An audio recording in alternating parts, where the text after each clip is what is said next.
Hello and welcome to another episode of Suddenly Single. I have with me today someone that I know quite well, journalist and Loose Women presenter, Kaye Adams, who has her own podcast, by the way, that you should tune into, How to Be 60. Mm-hmm. So, Kaye, we know you from Loose Women, but can we just deviate a little bit to this gosh, podcast here we go. of your own? Yeah, You're in quick, you know Siobhan. me, right? Let's just get right down to it. Just wanna get out of here. So we were just talking. I said, I think over 50, you suddenly start to think, I've got a third of my life, if I'm lucky, still to go. How do I spend it? But you say over 60 actually is even more different because you've probably paid off your mortgage. Your kids have probably left home. Yeah. And you could be sitting there looking at your other half and thinking, well, we brought up the kids, you're a nice guy, we've done a good job, but actually that's not what I want to do for the next 15 years. Yeah, absolutely. And, you know, on the podcast I've spoken to quite a few people like that. Now, it might be that your husband is a nice guy and you both sort of amicably decide, you know what, this isn't working for us. And, you know, you sort of shake hands and walk away, which I'm simplifying. Obviously, it's very difficult to walk away from a long-term relationship in practice. But, you know, you get to that point, you think, no. But then also, I think there are, and I say women, mainly we speak to women, so I have to be careful, but mainly women who actually haven't enjoyed their relationship for quite a long time. But, you know, you've got young children. When do you leave? You do have a joint mortgage. What are you going to do? You can't afford to separate. You know, there's lots of barriers. And so you kind of stick it out and it's maybe not that bad, but it's not great. And then you get to a stage that you think, well, I'm either going to sit here for the next 15 years with this person that I really am not comfortable with, or I am going to take a big decision. And I speak to a lot of women who get to that point and they say, no, I'm not going to. And I think the difference with 60, I mean, if I think back to when I was in my early 50s, my mum and dad suddenly became very ill. And so I had 3 years at that, 4 years, along with my brother, who was fabulous, of intense caring for my mum and dad. And then they subsequently passed away. My kids were sort of mid-teenagers, really needed a lot of time. So my relationship, I mean, bless Ian, who I'm still with, he was so far on the back burner I couldn't see him because I was trying to keep the job going. Sorry, trying to keep the job going. The kids, my mum and dad, that was my life. That was my entire life. I had no headspace and for also anything Scotland, England. Yeah, but I wouldn't. Even if I was unhappy in my relationship at that point, I wouldn't have had the time to manage a breakup. Do you know what I mean? Yeah. If you're in a really, really toxic relationship and there's a real sense of psychological or physical harm, I think that is a different ballgame. Yeah. I'm not trying to make any comment on that. But if you're just in, this is a bit shit, but, you know, what am I going to do about it? I can see why people hang on in there. I mean, someone who's recently done it is Caroline Hyron's. Sorry, Caroline, if I've pronounced that wrong. Skin Rocks. The beauty mogul. Yeah, she's fantastically successful. She announced more or less what you've said. You know, we have separated, we're not divorcing, there's no animosity, I don't hate him, but I want to live my own life because she's been with her husband for 32 years, and that probably is, you're right, you're at this point where you don't have, you know, maybe you've lost your parents, your kids are hopefully independent, and therefore that you do have this window. And I mean, you have worked it out really well with Ian. You are very happy, and that is one of the reasons I've brought you in, to ask you what is the secret to this, because I'm the Elizabeth Taylor of this twosome here.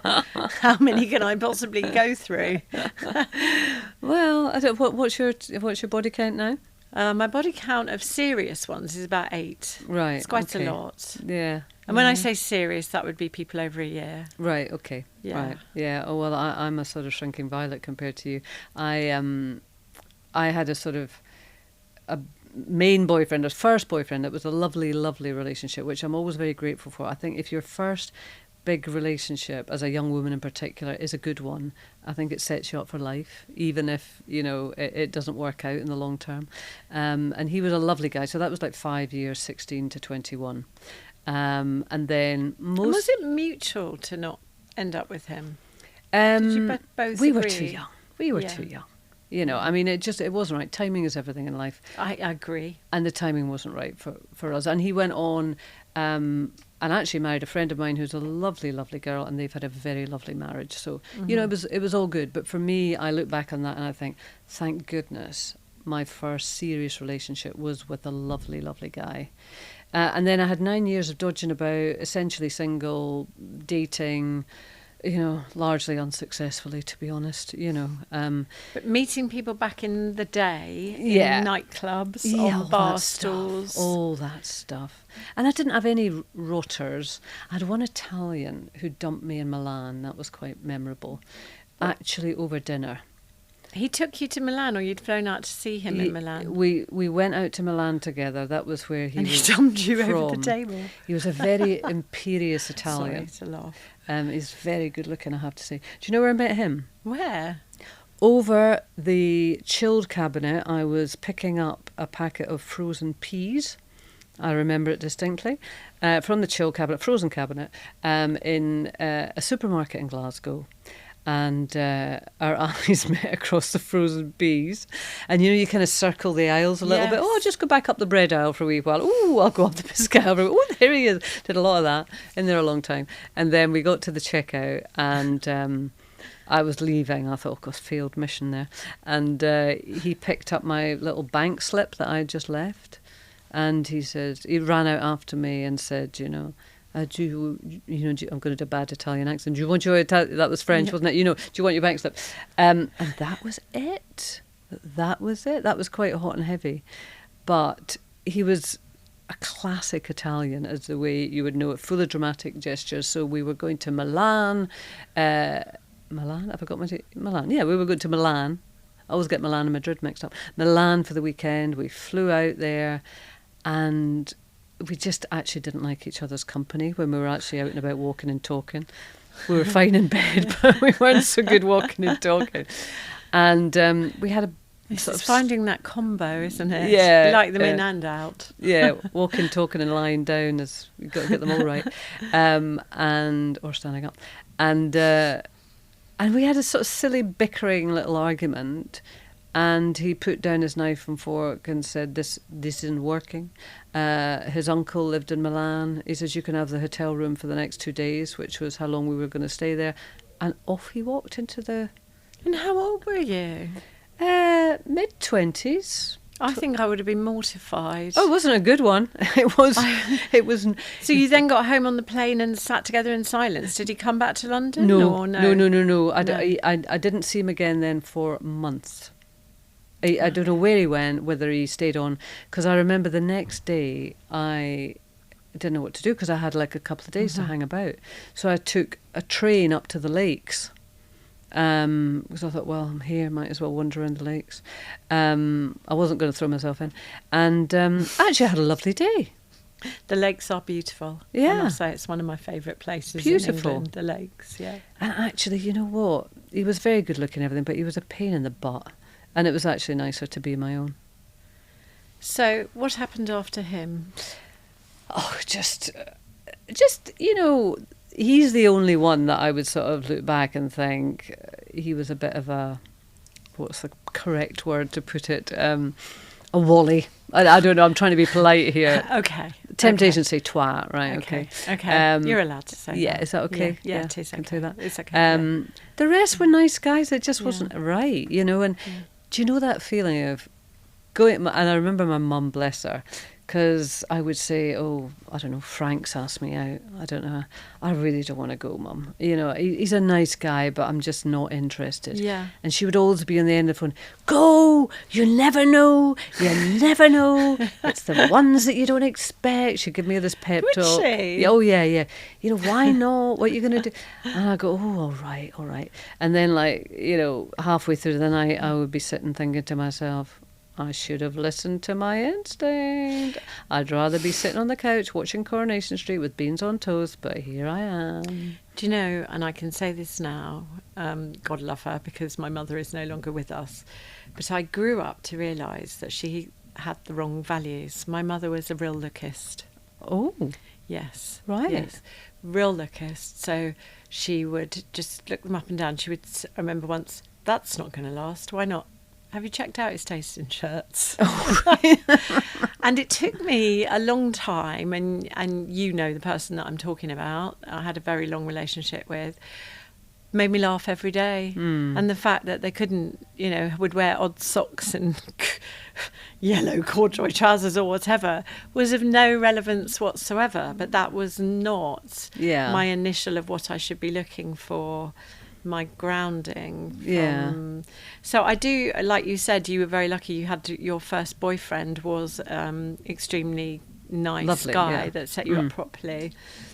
Mine was an extremely good-looking guy that my mother didn't speak to me for 3 weeks when I decided I didn't want to be with him anymore, because to her, what are you talking about? And as she said to me quite openly, you are the plainest and fattest of my children. She didn't. She did. No. She did. But my mum was a 5'9" dancer, so she. I'm shocked by that. Are you? Oh, I'm very shocked by that. I'm actually hurt by that. Oh no, don't be. To be honest, by the time bless her, my mum's dead now. By the time she died, we'd made our peace, and I think a lot of the things that my mum said were not wrong. You should make an effort to be with somebody. You should put your best frock on, for want of a better way. I mean, left to my own devices, I probably would have just eaten chocolate till I was like Mr. Creosote, to be honest with you. I mean, I was shocking. I really was not interested in that, and my mother was very forceful. Right. Very forceful. I mean, she would take me to Weight Watchers on the regular, drag me. Wow. To Weight Watchers. At what age? And from 14, maybe. Oh my God. Yes, I had the audacity to go up to a size 16. This was not happening on a watch. And she told you in no uncertain terms? In no uncertain terms, yes, for my own good. Wow. So I suppose it took me longer than you. It took me into my 30s, and my brother was I expected my brother to not be very kind about this person when they met, and he said, oh wow, he said, this is really interesting. I said, what? And he said, you get off on brains. Yeah. And I did. Yeah. I mean, not just brains, someone who can make you laugh. Personality. But it did take me into my 30s to realise that actually I don't, you can be extreme. You could be Brad Pitt, but if you're boring me, there's only so long I can look at your face. Yeah. You have to make me laugh. You have to be entertaining. You have to want to do similar things, have similar interests.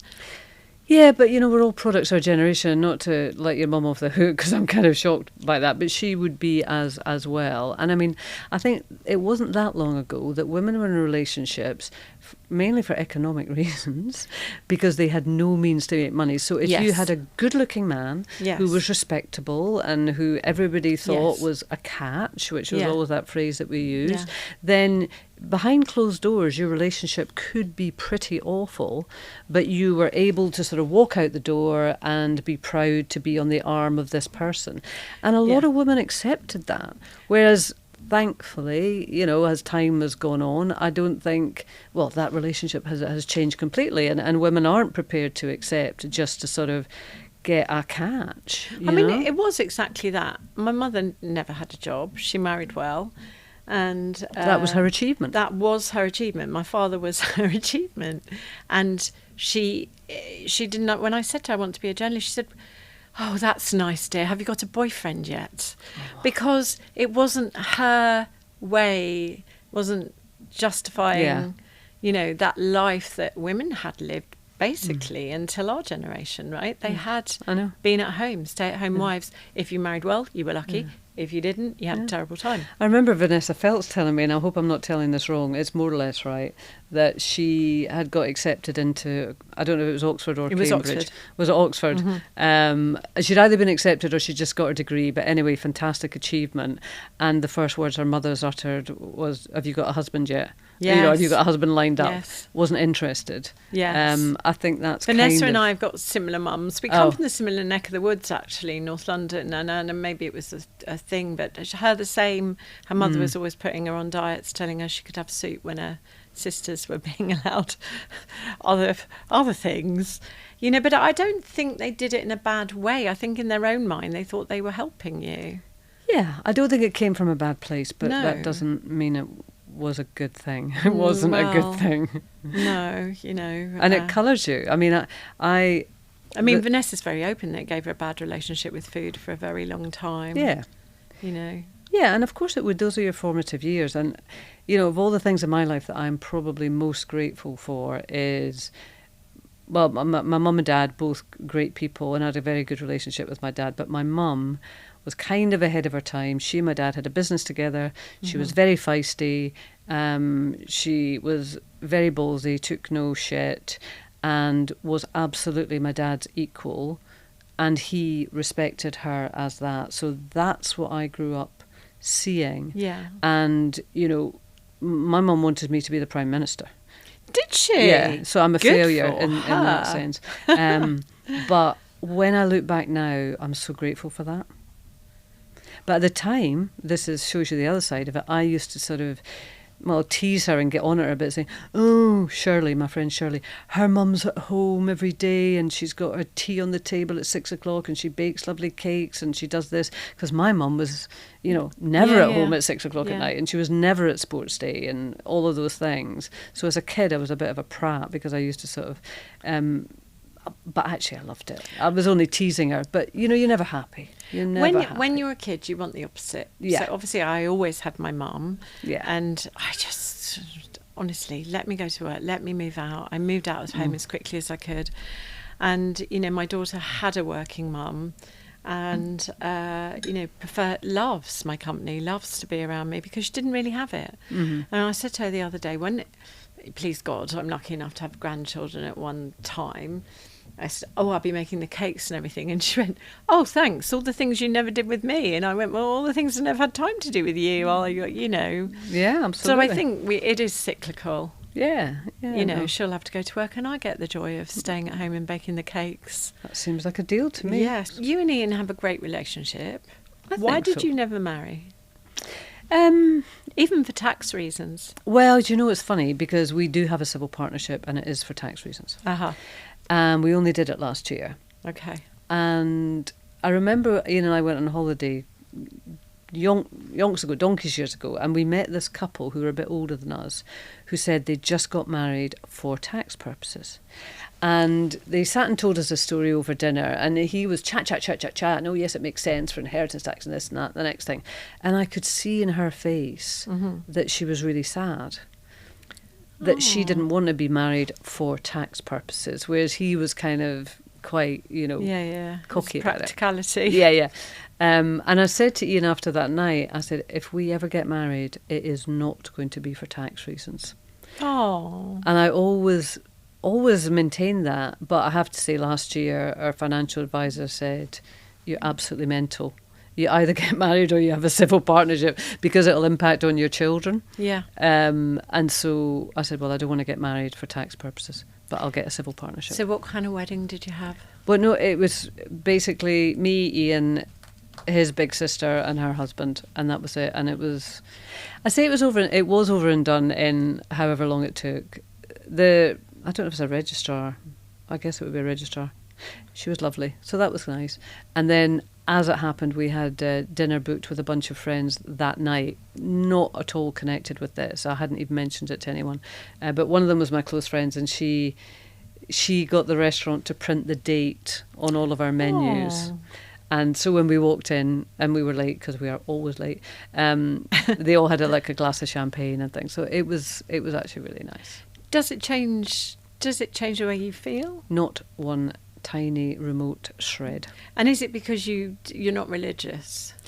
No, I mean, I don't know why I honestly don't know why we didn't get married. Yeah. I mean, I wasn't pushing for it. A lot of women say that when they were young girls, they dreamt of their wedding day, they dreamt of their dress, that, it was something that, was something that they really saw as a big thing in their life.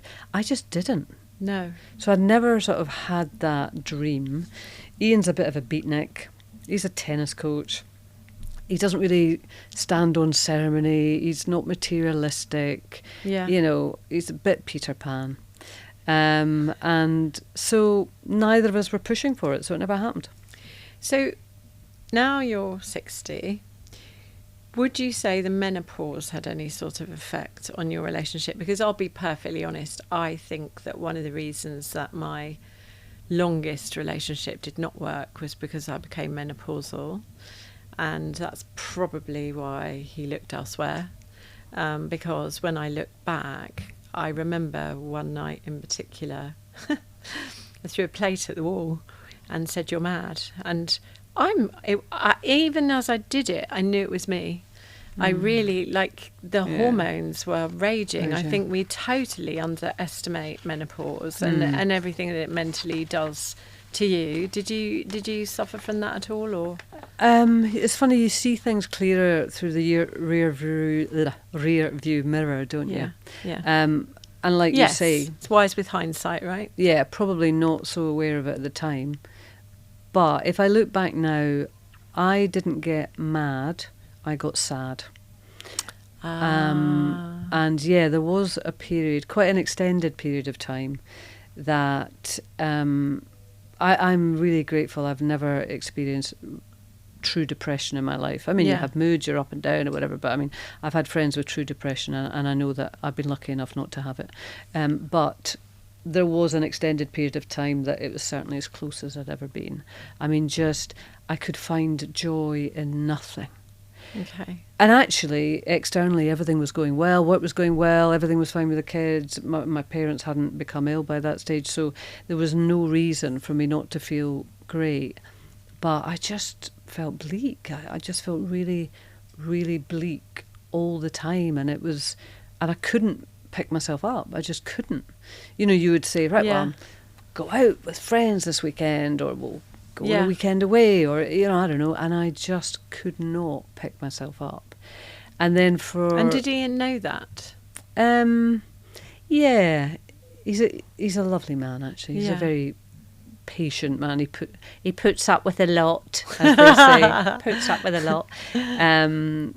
In fact, we went away that Christmas, I remember, and the kids were still not very old, so you're going through the motions of the day, sort of having fun. Yeah. And then you eventually get them to bed and just sort of collapse into a sort of bleak, good night. And he said, "Look, let's just watch a box set. Let's do that." This was the days that you actually had to get the DVD out or whatever. I think it was. And I always remember, he said, "I've heard this is good, let's watch this." And it was Breaking Bad. Oh, yes. But the first episode is all about him being diagnosed with terminal cancer. Yes. And I said, "I'm not watching it." I remember going, I was already in the darkest hole, and I went, I'm not watching it. I did watch it in the end, it was fine. But so after that, the terrible sadness went, but then I was very anxious for quite a few years. Things like going on a plane, I fly regularly, more than a green person should. And it's never bothered me at all. Yeah. I got really anxious. I got anxious about things. I worried about things and I think that was probably more difficult for our relationship. I mean, like the sadness, Ian's a lovely man. Obviously, he's going to be sympathetic. Yeah. But somebody who seems to be anxious for no good reason can be quite irritating. Okay. So you did have a couple of rocky... Yeah. Yeah. Yeah. I just was no fun. No fun for how long? Oh, God. Well, don't ask him. He'd probably give you a different answer. 20 years. Well, and then, oh my God, I'm sounding really miserable now. That rolled into my dad becoming very ill. So my 50s were a shit show. Okay. I think we all have a decade that is a shit show, to be honest with you. Yeah. Yeah. I would say probably most of my 50s have been a shit show. And talking about disasters and sad things, you were a live reporter at Lockerbie, weren't you? Yeah. God. 90s, what, I would be 24, 25 at that time. Yeah, I mean, at that age you just kind of take it in your stride because you've got no past experience, and it was one of those strange things. I just happened to be, I mean, there was nobody said let's call for Kaye Adams. I just happened to be the duty reporter that night. I was working for Scottish Television and I was out and about. We were at another story, actually. There was a meningitis outbreak at a school in Lanarkshire, and then got a phone call, and in the days that the phone was actually the size of a briefcase, yes, to say that there had been, they thought a military jet had come down somewhere in the borders, so head in that direction. And so that's what we did, and then we got regular updates. Actually, we think it's a civil plane. Yeah. Actually, we think it's on the town. And so by the time we actually got to the outskirts of Lockerbie, it was really apparent that it was a major incident. And actually we had to abandon the car, the crew car, and the guys got their gear. Mm-hmm.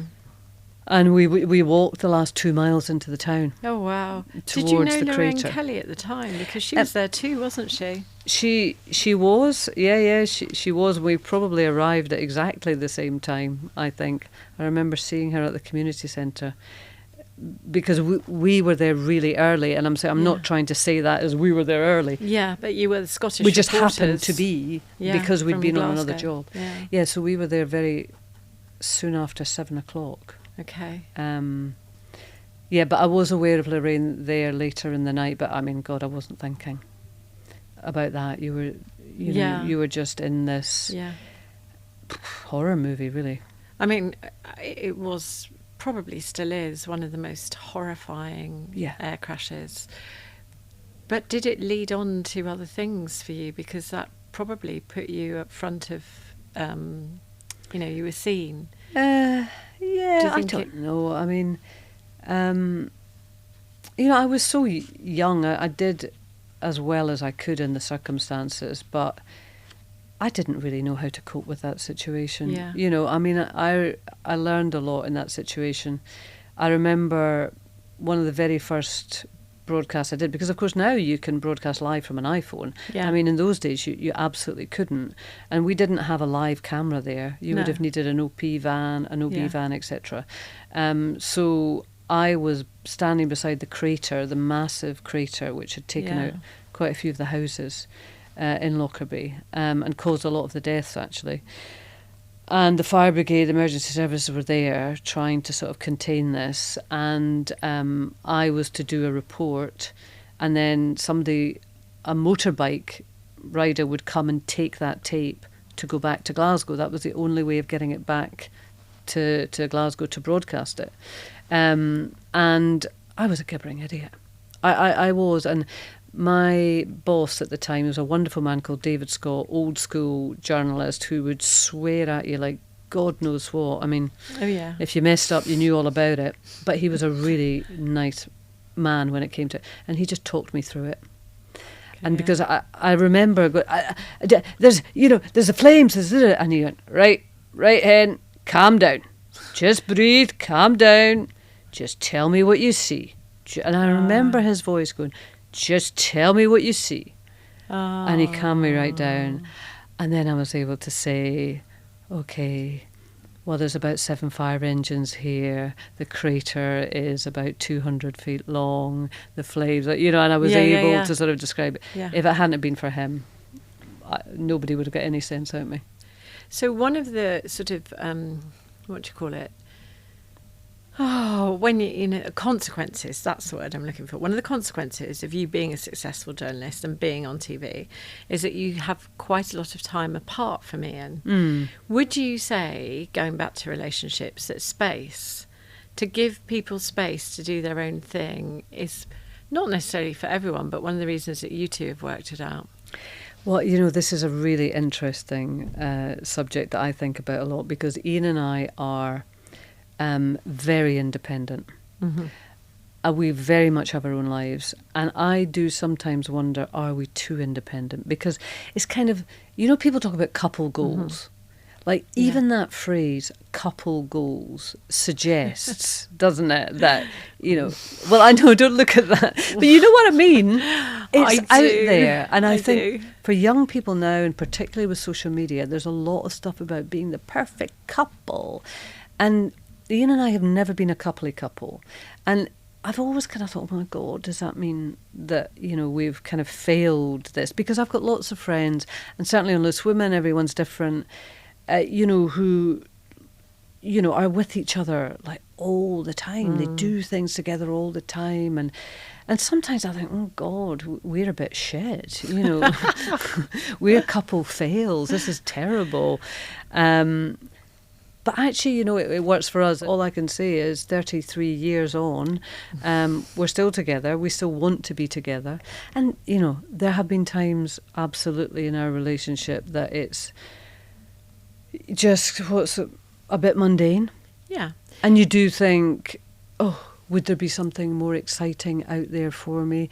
But if somebody, like going back to the situation we were talking about earlier, people that I've spoken to who say have a 25-year relationship and think, do you know what, it wasn't a disaster, but I don't want to do it anymore. I want to, go in a different direction. Yeah. They've obviously got to a stage that, given that choice, stick or twist, they've twisted. Yeah. If somebody said to me, even when it's been a bit mundane with Ian, as it has at times, and he will say the same thing, stick or twist, I say stick. Yeah. There's nothing in me that wants to move on. Okay. But if you were to twist, and Ian, she doesn't want to twist. She's no, sticking. I don't want to twist. She's sticking, very firmly sticking. But if you were to twist, how do you feel about the world of apps? Would you find that terrifying? How would you even contemplate this swipey-dipey world that we now live in? I know it's not for me. I mean, it's funny. I think I have a bit of a public persona, being quite sort of direct and straight, and it's the Scottish thing, I think, to a certain extent. I think it's a Glaswegian thing. Yeah, maybe it is. But actually, I'm a real softie, and I'm very easily hurt.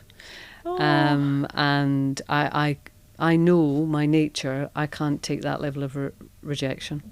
It would not be good for me. I'm not one of those people that can... Why do you even assume that you'd be rejected? Well, there you go. That's the starting point, isn't it? Honestly, I've been, before I met this very nice guy that I'm seeing now, on about 12 hilarious dates. And one actually wasn't interested in me. So, you kind of...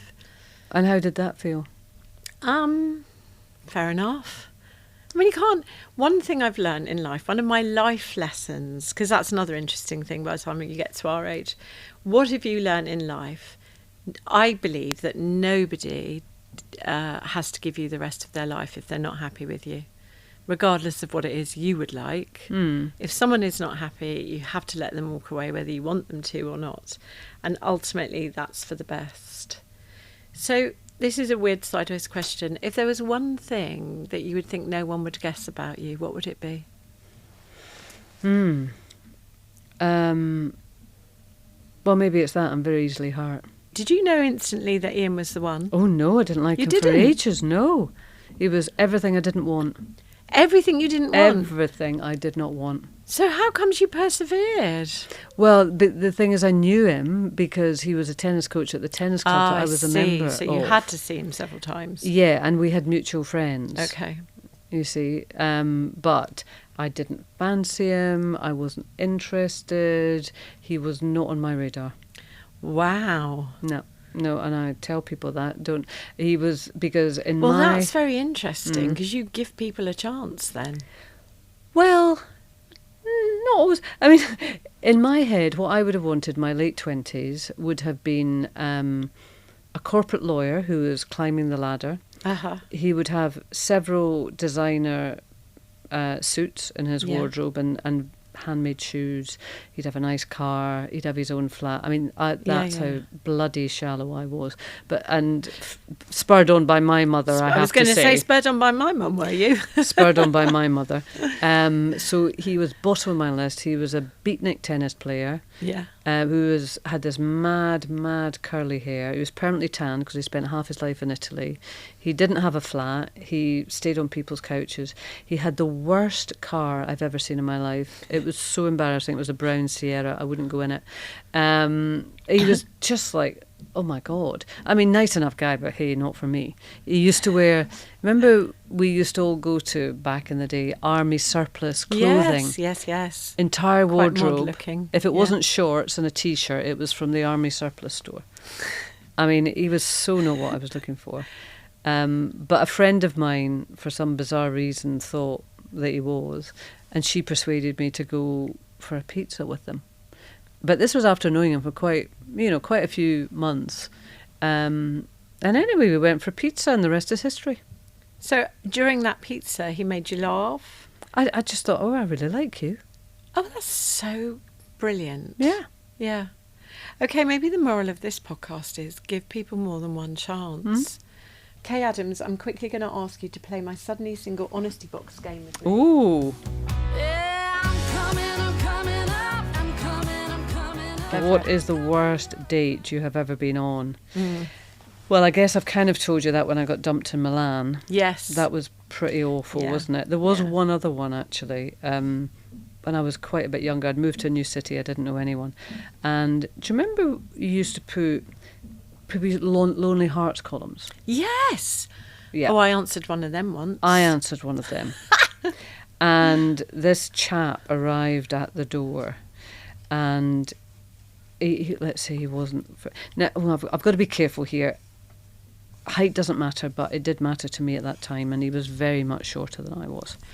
And it's very shallow, I'm really sorry, but yeah, at the time... It's not. I think it's being truthful about it. Well, anyway, I have to be honest. By the way, I'm 5'3". That's fine, but be truthful about it. Yes, it was not the greatest time. And anyway, we'd arranged this day, and it was just so bloody boring. I mean, they arranged for us to go for Sunday lunch at a country pub, and then we were going for a walk in an arboretum afterwards. And I just thought, oh, Lord, take me now. I mean, I was like 24. This is not what I was looking for. And they discussed property prices for the entire 2 hours that I was subjected to him. And I was just so bored. So bored. Oh, well, people or animals? Whose company do you prefer? Oh, I guess I would say people, but my own little dog I adore. In a quite unnatural fashion. I prefer animals. Oh, do you? I actually prefer animals to the point where I'm now into wild animals. Oh, really? And I worry about, what's happened to the wood pigeon's baby, and really? Has the fox got I gave the fox a lobster the other night. Wow. Yes. Wow. Yes. And I'm worrying about all of this building work, Keir Starmer, that is going on. What's going to happen to our natural habitat? Where are all these creatures going to go? I haven't gone there, I'm afraid. In my head, yes. Right. So animals every time for me. Okay. I could quite happily live on my own, surrounded by dogs, being a bit of a mad eccentric. Brigitte Bardot? Yes. Work She for did her? not have a bad life. I mean, what a beautiful woman, and she preferred animals, and I hear her, is what I would say. We're here for you, Brigitte. Yes. So, there we go. Last one. No. Oh, two more. One here. Most romantic thing Ian has ever ever done for you. He's quietly romantic. He will pop up with a bunch of flowers every now and again. But I suppose in terms of grand gestures, when was it? I can't remember. Oh, I'll tell you when it was. It was just before COVID kicked off. Was that 2019 or 2020? Oh, don't ask me. I think it was 2020. He booked a weekend, Valentine's weekend in Venice. Oh. And we did have a wonderful... Oh, that is wonderful. Wonderful weekend. It was, he's a fluent Italian speaker. And so I love going to Italy with Ian because Italy and Italians have featured in your life. They have. Yes, that's right. A Glaswegian Italian's what I really wanted. So it's great when we go to Italy, I do nothing. because he organises everything. How comes he speaks fluent Italian? That's He quite lived there unusual. for quite a few years. did? So he books the restaurants, he arranges anything that needs to be arranged, he speaks to the hotel, whatever, and I'm like a lady of leisure, that everything gets done for me. It's marvellous. I love Oh, it. that's wonderful. But Venice was so beautiful. But funnily enough, when we went into Venice and, you know, sort of like through the airport, there was men in hazmat suits taking people's temperature, you know, with a little gun to the head. Yes. And we thought it was hilarious. We weren't laughing in a month's time, I'll tell you that. Oh, why, you got COVID? Well, that was it. Oh, that was it. It was kicking off. before it kicked off. Okay. That was February the 14th-ish. Do you know, you've just reminded me of, it wasn't my worst date because I took my lovely brother, but I was dating someone at the time and I had a press trip to Venice. And he called me the night before and said he couldn't go and clearly didn't want to go. Right. Oh, And God. so I called my brother and I said, do you want to come on a free trip to Venice? And he spent the whole time going, oh my God. He said, who wouldn't go on a free trip to Venice? How romantic. Oh, yes. He said, who couldn't get a date to go to Venice? And then he went, oh, yeah, you. Sorry, keep forgetting that. Brothers, thank you. Yeah. Nice. Yeah. But he came with me. So this is our final question. I think it's an important one for you. How important is sport to a relationship? Oh my God, where did that come from? Because you play a lot of tennis, don't you? Well, I don't play much these days. I used to play a lot, and that is how we met. So I suppose to our relationship, it is very important. But Ian he's not sport obsessed. No, he's sport obsessed. Yeah. I mean, if he could cut off his hands and put on a tennis racket and a paddle bat on each one, he'd be perfectly happy. He just loves sport. It's just his thing.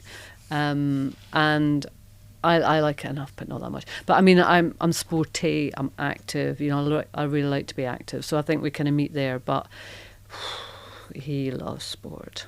That is a middle ground for you two, though. Yes. That is a meeting point. Yes, it is. Yes. Kaye Adams, thank you so much for coming in and being on Suddenly Single with Oh, me. I've enjoyed it. What a great old chat.